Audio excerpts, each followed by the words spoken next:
तंत्रज्ञान संशोधन, सामाजिक नवनिर्मिती, भागीदारी आणि विश्वशांती या तत्वावर आधारित MIT वर्ल्ड पीस युनिव्हर्सिटीच्या school of engineering and technology अंतर्गत department of electrical and electronics इंजिनिअरिंगच्या विभागाच्या वतीनं IEE international conference on sustainability technology for humanity and smart world या विषयावर 3 दिवसीय आंतरराष्ट्रीय परिषद 2 ते 4 सप्टेंबर 2025 दरम्यान होणार आहे।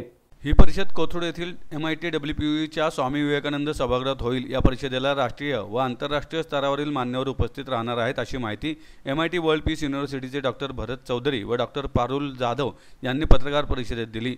सशक्त व बुद्धिमान विश्व निर्मितीसाठी शाश्वत तंत्रज्ञानाचे स्मार्ट नवोपक्रमांचे एकत्रीकरण व्यवसाय व समाज पर्यावरणीय उद्दिष्टांशी जुळवताना दीर्घकालीन यशासाठी जबाबदार तंत्रज्ञानाचा वापर करणे, दैनंदिन जीवनात स्मार्ट प्रणालींचा समावेश करून कार्यक्षमतेला वृद्धिंगत करणे आणि पर्यावरणीय घातक परिणाम कमी करून नव्या पिढीसाठी शाश्वत भविष्य घडवणे हे या परिषदेचे मुख्य उद्दिष्ट आहे।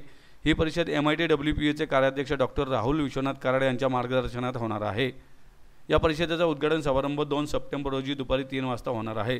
कार्यक्रमाच्या अध्यक्षस्थानी MIT WPUचे संस्थापक अध्यक्ष विश्वधर्मी प्राध्यापक डॉक्टर विश्वनाथ कराड हे असतील। तसेच IBMच्या लीड क्लायंट पार्टनरचे Abhijit Atale, Thales research and टेक्नॉलॉजीचे डॉक्टर सुब्रकांती दास, ब्रॉडकॉमचे वरिष्ठ अभियंता व्यवस्थापक सुनील खराटे हे सन्माननीय पाहुणे म्हणून उपस्थित राहणार आहेत। या परिषदेत green communications and networks, semiconductor and chip design, artificial intelligence and computing, automation and unmanned systems, green energy and sustainability व मानव आणि आरोग्य सेवेसाठी अभियांत्रिकी या विषयावर चर्चा होणार आहे।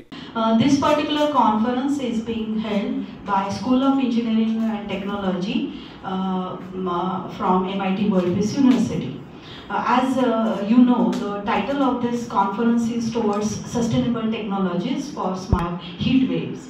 So, considering this drastic climate change, there is a need for considering sustainability when we will say that sustainability is an aspiration. I think nowadays sustainability should be new life.